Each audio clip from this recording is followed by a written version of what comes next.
রিহ্যাবের জীবনটা প্রথমে বন্ধ ঘরের মতোই মনে হয়। ফোন নেই, আড্ডা নেই, বন্ধু নেই, সঙ্গী নেই, বাড়ির লোক নেই। কেউ না থাকার জন্য সবাই প্রথমে একাই মনে করে। কিন্তু এই নিঃসঙ্গতায় আসলে ওষুধ।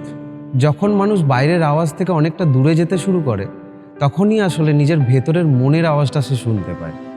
আমাদের এই সুপ্রভাত ফাউন্ডেশন সবাইকে শেখায় যে এই ভেতরের নিরিবিলি পরিবেশে একা থেকেও কিভাবে শান্ত থাকা যায়, কিভাবে আবার নিজের সাথে নিজেরই সংযোগ তৈরি করা যায়।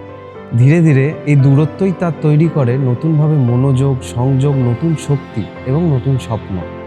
আর যখন তারা আবার তার পরিবারের কাছে ফিরে আসে, তার পরিবারের প্রতি তার ভালোবাসা হয় আরও গভীর, আরও অর্থপূর্ণ। কারণ কখনো কখনো দূরত্বই আমাদের শেখায় ভালোবাসার আসল অর্থ। শ্রীকৃষ্ণ বলেছেন, নিঃসঙ্গতাই যোগীর আসল আশ্রয়। যখন সে একা থেকেও শান্ত, তখনই সে আসল মুক্ত। তাই আর এই দরজা বন্ধ নয়, এটি আসলে জীবনে নতুন আলোর একটি পথ।